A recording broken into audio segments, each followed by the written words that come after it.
Development, the UN Sustainable Development Goals, the Paris Agreement, and the EU Green Deal. We promote the sustainable development through technological expansion on our webinars, and it is on this basis that we are holding this webinar today on evaluating youth and women initiatives in Africa to reduce inequality and achieve gender equality, and to accelerate decent work, economic growth, and poverty, and improve livelihoods in Africa. I am not alone in this discussion. With me, I have Karim Hansel, Linda Kumalo, and Mickey Lazar. I will be introducing later on. But to start, I would like to play you a video to orient more about the activities of the Africa Alliance. If you're joining us right now, let me introduce you to the functions of this place. On the upper left of your screen is the public chat function. Will you use this function to pose questions to the panelists? I will be taking your questions later on in the webinar and addressing to them. If you cannot see the presentation, I would like to draw your eyes to the bottom right of your screen. There is a hand signal. Next to it, there's another icon that you can use to restore presentation. And now to the Africa Alliance video flash.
All right. I'd like now to introduce us to the EU Tech Chamber for those joining us for the very first time. The EU Tech Chamber is a registered NGO with the mission and vision technology of largest headquartered in Tegernsee in Germany, and to enable European businesses use technology for the benefit of mankind, started in 2015. And it's a membership-based organization at over 2,000 members plus and counting. How the EU Chamber does this, it is structured into different alliances. And now I'd like to invite you, if you cannot see my presentation, I'm sharing my screen right now. Will you please use the icon on the bottom right of your screen to restore the presentation and follow through? So the Chamber is divided into regional alliances, tech alliances, as well as impact alliances. Under the regional alliances, we have emerging markets like Latin America, China, and Africa, which is organizing this webinar today, and another one for German-speaking Europe. The tech alliances include IoT, mobility, energy, smart cities, through to food farming and fisheries, with the impact alliances being finance, SDGs, climate action, as well as women in tech. Each alliance holds a webinar each month. We have over 200 webinars per year. Each alliance also holds one expo per year.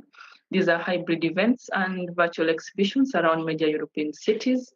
The Africa Alliance will be looking to hold one next year in Rome on achieving food security in Africa. To our webinars as well as Expo, we have 50,000 plus registrants. 90% of our audience are company owners and decision makers. After the webinar comes the networking meeting. Here we will give you exclusive access to the panel as well as the speakers. I will be leaving a link in the public chat later on to invite to the Africa Alliance networking meeting next week, same time. And we have these meetings are dedicated to exchange ideas on cooperations and projects, as well as give unique access to EU tenders and worldwide fundings. Each alliance discusses a tender or a funding unique to their own activities.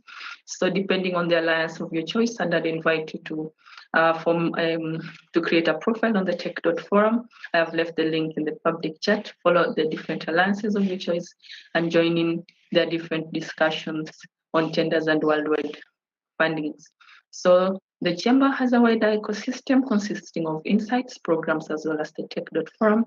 Each alliance has a white paper. Africa Alliance has one on 10 key recommendations on how to achieve business success in Africa. And then the position paper, Africa Alliance right now, we are on the process of drafting a position paper, 3 key points to the EU government on how to trade effectively in Africa. Newsletters will be sent out to you each week to orient on upcoming alliance activities, but also the Visions for Europe magazine, which is our quarterly print magazine.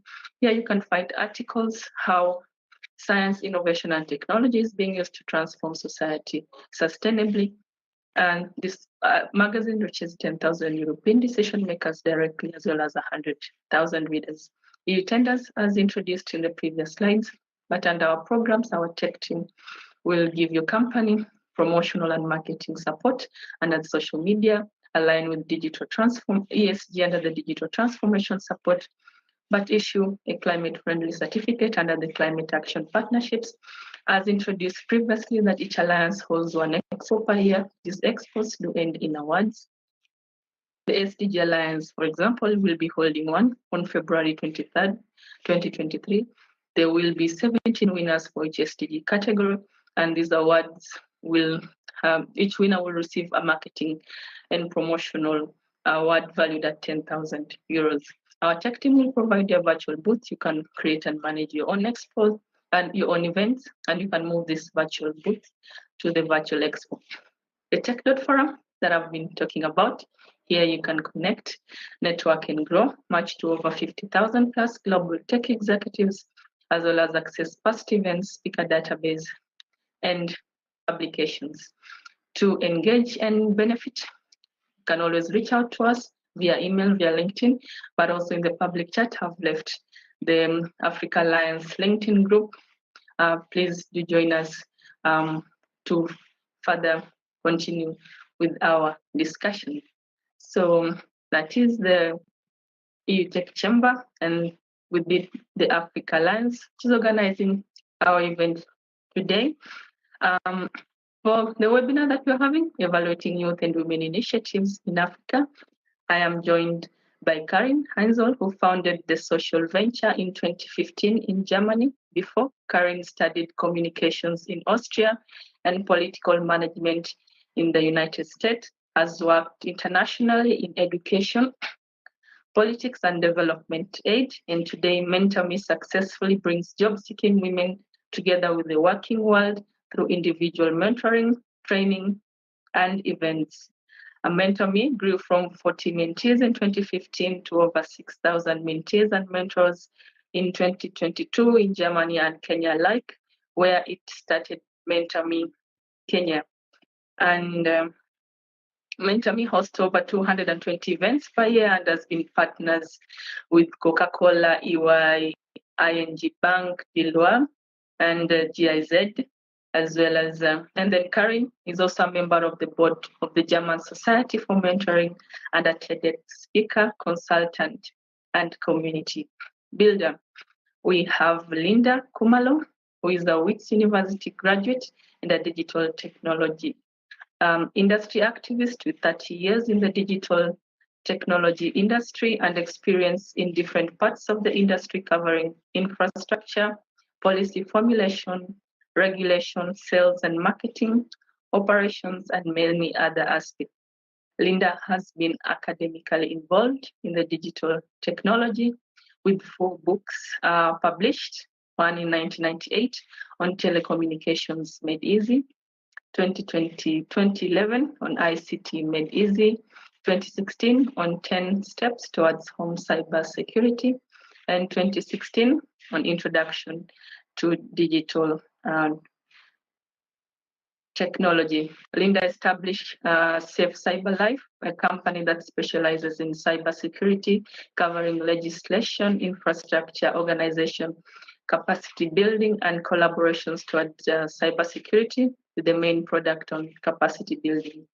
Linda is also the founder, director of the South Africa Digital Content Organization, SADCO, NPO, founded in 2010 with the aim of developing digital content and the fourth industrial revolution at the community level. Finally, we will have Miki Lazar, who is the founder and director of Ogin Solutions. Miki founded Ogin in 2016 in Israel and graduated from Technion, Israel Institute of Technology in Industrial Engineering and Management, and has worked in many parts of the globe since 2013 in Africa. And today, Ogin successfully implements a model for sustainable rural development in Uganda, anchored on the principle Organic Waste as the resource for development, targeting to engage hundreds of women groups in the program. The essence of Ogin is to convert organic waste into protein feed ingredient for poultry and piggery, make low-cost, high-quality feed for poultry, provide feed for poultry rearing, as well as avail new capacities to women groups, enabling sustainable development over time. Well, the first stage you'll be carrying, I will give you the presentation rights. First, let me put up your presentation. But in the meantime, if you're joining us right now and you cannot see the presentations, I would invite you to click on the bottom right of your screen. There is a hand signal next to it, another icon that you can use to restore and follow through. Karen, the stage. Thank you very much, Svetlana.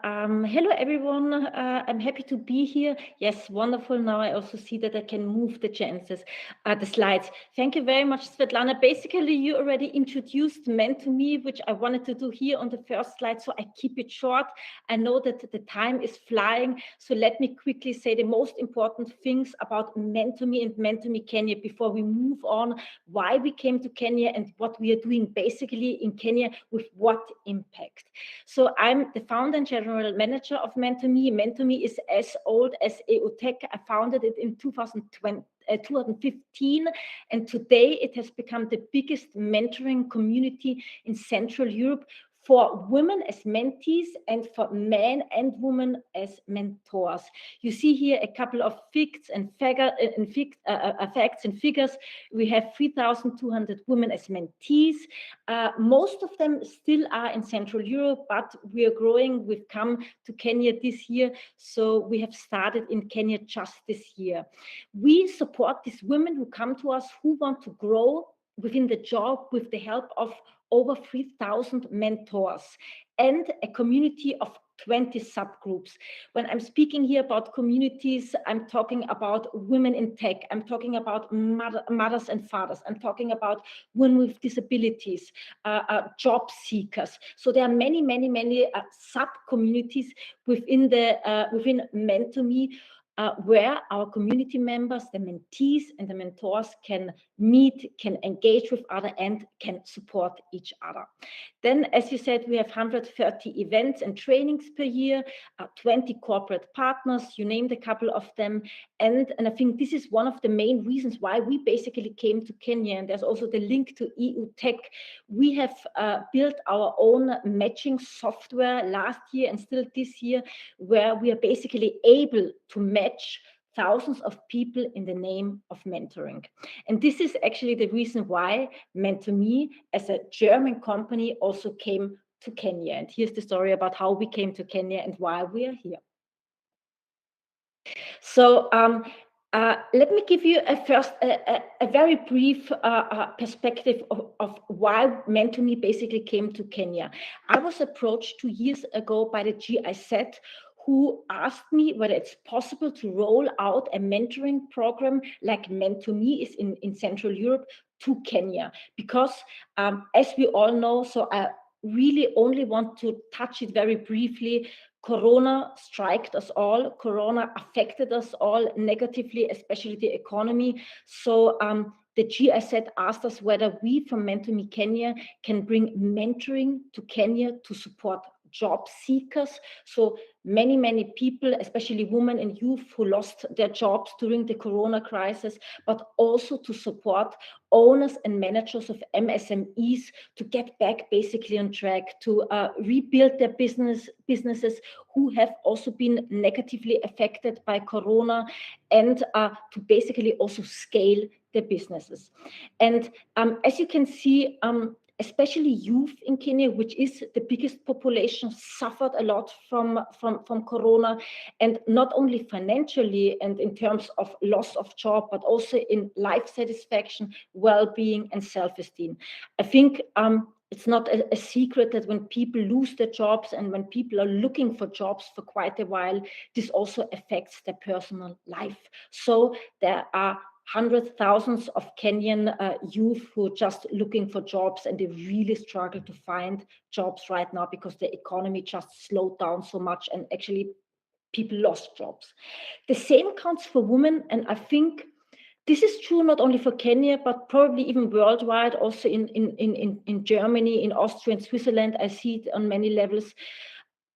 With the Corona crisis, it was especially also women who basically returned home from work because they had to look for their kids. Schools were closed, kindergartens were closed, so it was them who stayed at home. And thinking about Corona being there for I think more than 2 years, they really lagged behind. So it's also women who struggled to successfully returning back to their jobs, to the workforce, while and because of Corona. And as you can see, the conclusion is that it's especially those target groups, women and youth, who really lacked access to jobs, professional know-how, and also if they want to be self-employed or entrepreneur, they also lacked access to investment. So what does Mentor.me Kenya bring? I told you already that I was approached by GIZ to roll out Mentor.me as it is in Central Europe into Kenya. Our objectives, the objective basically that we put together in cooperation with the GIZ, who was and who is our funding partner, are very clear. First, we wanted to improve the employment situation of job seekers. Second, we wanted to improve business capacities of MSMEs, so micro, small, and medium enterprises. And out of this target group, of these beneficiaries, for us, it was clear we want to do it with the power of mentoring, because this is our USP from Mentor.me. We match people, women with men, in the name of mentoring. So our goal is we wanted to improve the liveliness and the work situation of our job seekers, or of Kenyan job seekers and owners and managers of MSMEs with mentoring by matching Kenyan mentees with German and Kenyan mentors. And I think that's also the beauty of the project. We didn't come to Kenya to implement a Kenyan program where Kenyans become mentors of Kenyans. We also did not come to Kenya to implement a program where German mentors become mentors, or German people become mentors of Kenyans. It was clear from the beginning that we wanted to implement a transnational intercultural program where people from the different cultures, from the different, almost from different worlds meet. So it was clear to us that we wanted to engage Kenyan and German people as mentors who support Kenyan mentees. And once again, the mentees on the Kenyan side are job seekers and owners and managers of MSMEs. So I said it basically already, who the beneficiaries were, and I think it's interesting for our webinar today, because the second thing that was very clear from the beginning for us was that we wanted to implement this program with a special focus on women and youth, because as I said before, and as we all know, these are the groups that really suffered most from Corona. So let's move on to what we actually do. Mentor.me, how it is implemented in Germany, as I said already, matches women with men and women as mentors. We do basically the same, and it was also clear that we want to implement a holistic program. That means people who are in Kenya, who see themselves or who face themselves in a situation to be jobless, to be unemployed, or owners and managers who really decrease the business capacities can come to us and can become mentees free of cost. What you see here is basically almost like the starting point of where they come from us. They become mentees, they become mentors, they enroll in our program, they come to our matching site. Both mentees and mentors fill out questionnaires, they fill out their own profile, they put into their profile what they seek. So for example, a mentee who is a job seeker, a young woman says, you know what, I finished my university degree, I had a job before Corona, then I lost it, I came home, I supported my family with basically surviving during the Corona crisis. Now I want to get back in the job, and I'm seeking a job in PR or in finances or as a tech consultant, and this is the career that I want to implement. So these are the things that she's basically putting in the questionnaire of the matching software. Once she finished her profile, the matching software calculates out of the thousands of mentors that we're having, who of them fits her most. So there's an algorithm behind the software, and what you can see here on the right is, for example, 3 mentors that would fit that mentee. It might be a German woman, it might be a Kenyan man, but based on the needs of the mentees, there are 3 profiles of mentors who fit best the mentee. And the mentee can have a look at the profile and can decide, her or him own, who of those 3 mentors is the best for the mentee. And then the mentee can accept the mentor, and once the mentor also accepts, then we create the match, and basically the mentoring starts. And then obviously the whole program starts. So what I told you at the beginning, we're running then events for job seekers, for owners and managers of MSMEs. They hold their monthly mentoring sessions, 1 hour per month with their mentors. We provide them trainings. They network and get to know other people from the Mentor.me community to, with the goal and to find a job and revive the businesses.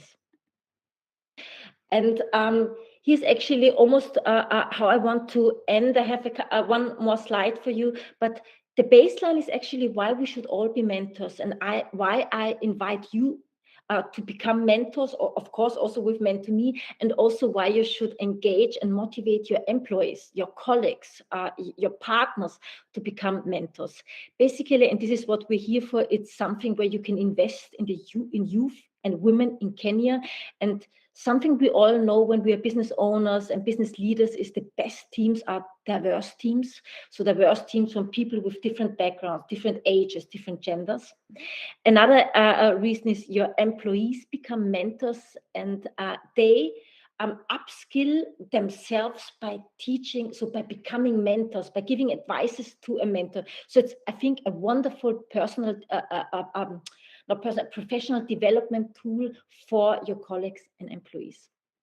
Third, as companies, as employers, you show social responsibility, corporate social responsibility, and this then enables Kenyans, so basically your stakeholders, to develop themselves.